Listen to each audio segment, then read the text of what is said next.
Hey everyone, it's Rich with my wife Kel. Hello. We're so excited to be back with you. Great evening of music, or morning, whenever you're listening to it. And apologies if the computer or the video is freezing a little bit. Right. The computer's on its last legs. We have a new MacBook Pro on order. It's customized. It's coming. It's going to just rip and chomp through. You do it. Rendering videos and stuff. So right now we're really at 720p, and the computer's still 41% of CPU usage at this moment. So we're just on the edge. So we can't make any sudden movements like that. Did it mess it up? Not so bad. Here, you try it. All right, we're going back to Well Diggers. We're going to start the evening with Well Diggers. Let me read you a little bit about Procol Harum. Okay. And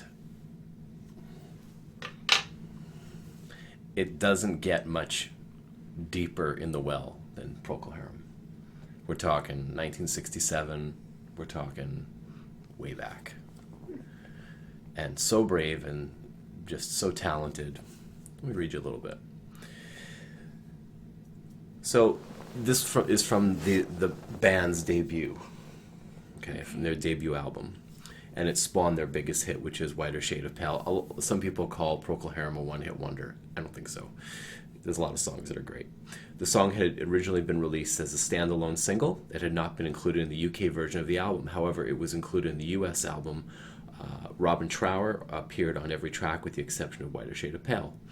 The band released the album Shine On Brightly a year later in '68. Procol Harum continued releasing albums almost on a yearly basis for about 9 more years until 1977. Robin Trower left the band in '71 after recording 5 albums with the band. In 1991, the band reformed to record another album that featured original members, including Robin Trower. The album was dedicated to B.J. Wilson, who had passed away. So the band began in 1964. And that's when Gary Brooker and Robin Trower formed a band called the Paramounts, and they had a song called Poison Ivy. Do you know that song? Poison Ivy. Anyway, the band went through various names and personnel changes. In '67, Gary Brooker, I don't know why it said Brooker, I'm doubting myself. I know it's Gary Brooker, took the name of Gus Dudgson's cat, so it's someone that worked for the band, and named the band Procol Harum. It's this, I can't remember exactly what the significance of it, but changed the name of Harum and Procol and the spelling. Anyway, they came up with Procol Harum, Procolharum. So the original band consisted of Gary Brooker, Ray Royer, David Knights, Matthew Fisher, Bobby Harrison, and Keith Reed. And there's a whole history with Keith Reed as well. Ready? I am. It's very exciting. I have no idea who any of these people are. This is right in the pocket of Moody Blues, Jefferson Airplane, not the same sound, but the same time frame. King Crimson was coming around, Led Zeppelin. Okay. I mean, this was a confluence of a lot of sounds and a lot of people. Okay. Here we go. Thanks for being here with us. Oh, and if you want to purchase any t-shirts or find out about the channel, description is below. We're taking orders until June 25th. Get yours in now, $24.99. Part of it's going to charity. It's all good. See ya.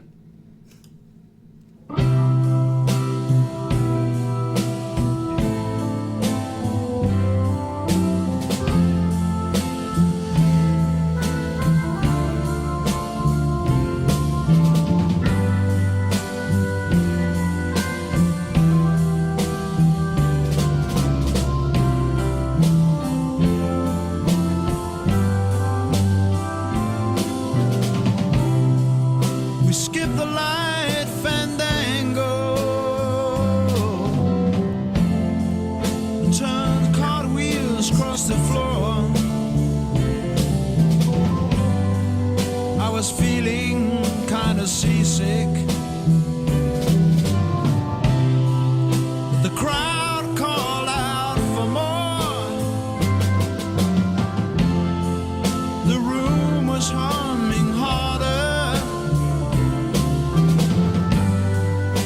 as the ceiling flew away. When we called out for another drink, the waiter brought a tray. And so it was that later, as the miller told his tale, that her face at first just ghostly turned the wider shade of pale.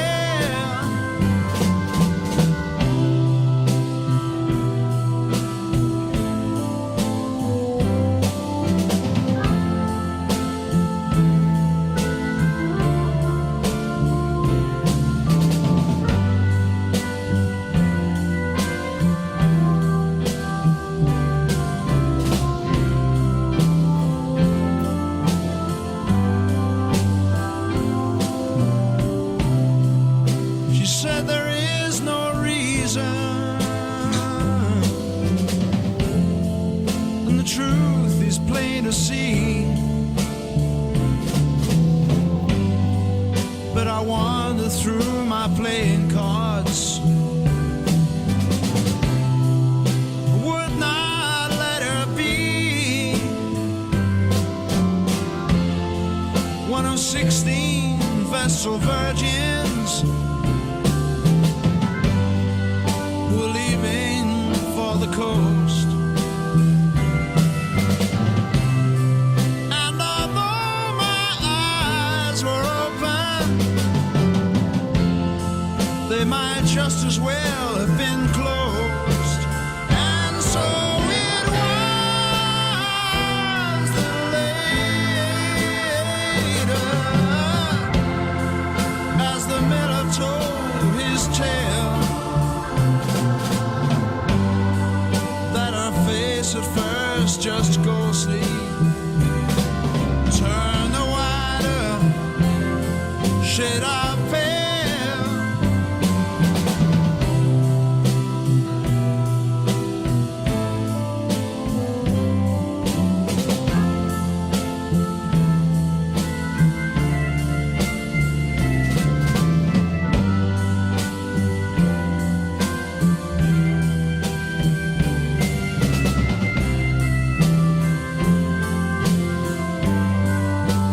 And so it was that later, as the miller told his tale,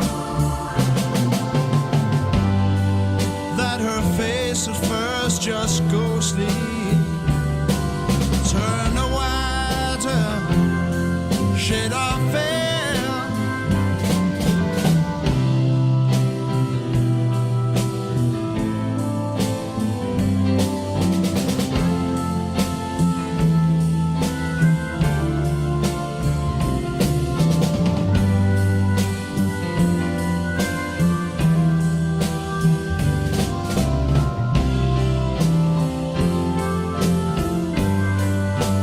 And so it was that later,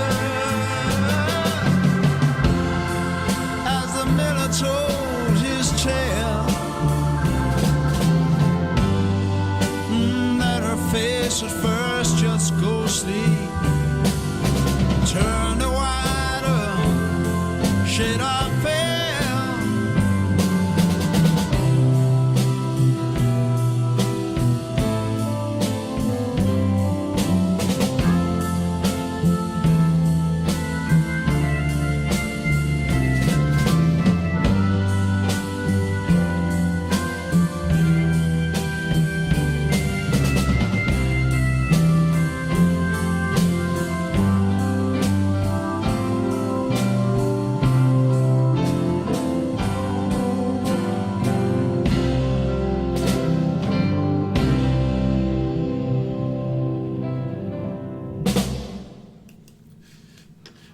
So I have a surprise for you, Kel, and everybody else. Don't go anywhere. Put your ears back on. Let's talk about both versions after this. Okay. Okay, so we're going to fast forward the clock like 40 years. Okay.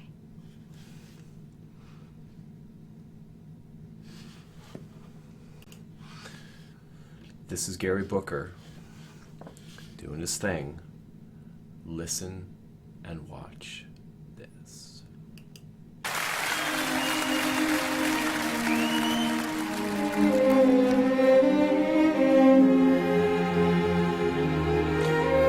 With an orchestra.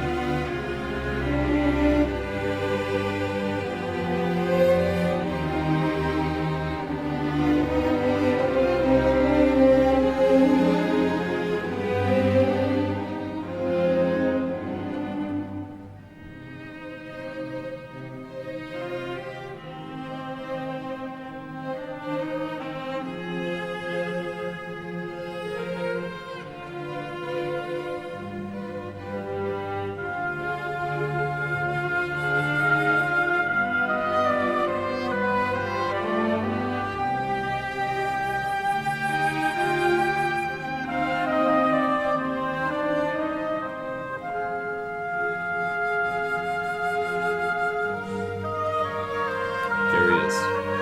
I can't hear you.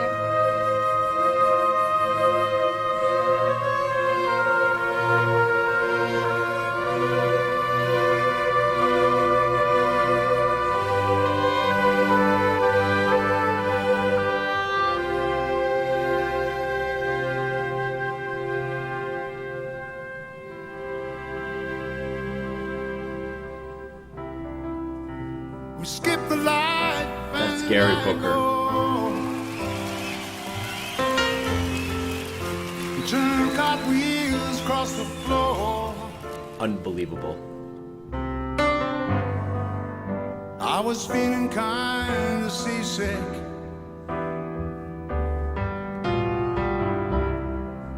But the crowd called out for more.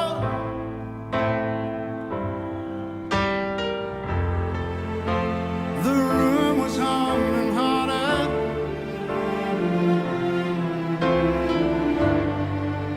As the ceiling flew away.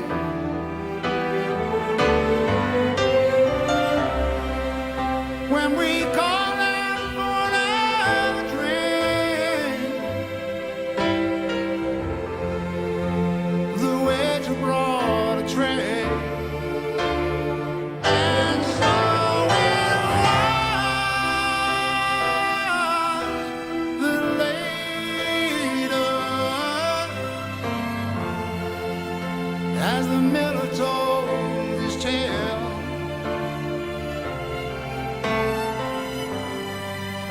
that her face at first just ghostly turned to whiter, shade of pale.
That her face at first just ghostly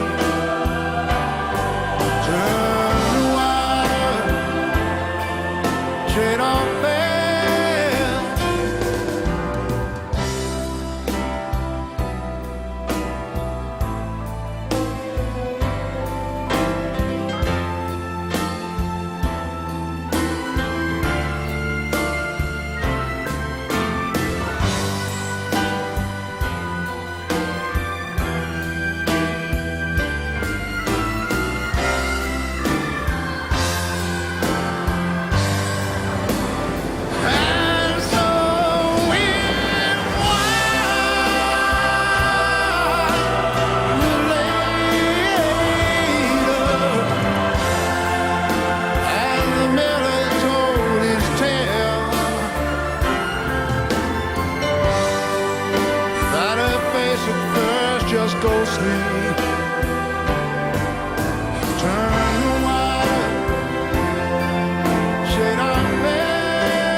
Thank you so much. Thank you for having us.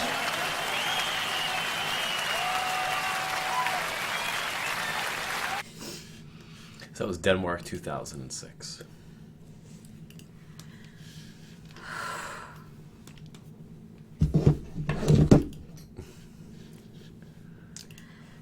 Okay, starting off with a bang. Jesus. Holy. I'll let you talk. So, the beginning of the first song, I remember vaguely hearing some wedding somewhere, but never being able to hear the song or concentrate on the song, never knowing really where it goes or how it sounds, or you just remember the Hammond organ? yeah, the organ in the beginning, and then kind of just tuned it out as conversation takes over. I've never actually heard the whole song, or even all I knew was that organ part. I knew of the organ part. I didn't know what it was tied to. Mm-hmm. So then you played it for me, and I've always been curious about that song. Like, where does it go? What is it about? Who sings it? How does it end? It's about drinking. It's about women. It's about it's kind of nonsense. And then her face turned a whiter shade of pale, and it was just about this woman that was noticed, or someone's talking about a woman. Looked like her face turned a whiter shade of pale, and the miller's telling a story. It's just it's no nonsense. Right, and so this song never really made an impact on me. I wondered about it, but never did anything about it. And then when you played it for me tonight, I thought, oh, so that's how that ends. I wonder what the big deal about this song is. Because it's nice, but it doesn't make me jump up and think, I want to hear this all over again. It doesn't really... Because we hear some pretty outstanding music. That was 1967 to be hearing that sound. That's why I played it for you, and it's considered one of the greatest. But that doesn't mean songs. anything to me. It doesn't need to. It's So just so all of you understand, this is your like, experiences, your reactions. I don't have any. That doesn't. I don't know any music from that time except what we play on this channel. So it doesn't make an impact on me. That's right. That was definitely one of the slower, softer. Right. kind of Everybody ethereal- slow dances to this one. Right, and it was nice. It's a beautiful song to slow dance to. Well, maybe Hint, we hint. should dance. Hint, hint. Maybe. We can now because we've heard it here. Maybe we can dance to it later. In the shower? Sure. Sorry if it's freezing, guys. That would be great. And then you played the second version. I just found it today. Okay. I shit my pants when now you you started got my singing. attention. Now you've got my full attention. That second version hit me right in the Feels. whatever it is. There are no words. I've played in orchestras. I've sang in those kinds of choirs. I've sang beautiful music and I've played beautiful music in orchestras. And I've never felt anything except at work and on the job and need to do my part. And I listen to the choir and the orchestra and the winds and I think, God, how lucky they are to have this opportunity to play with greatness when greatness and greatness come together and make musical babies. And it was awesome. Thank you. Sounds very musical. Thank you so much.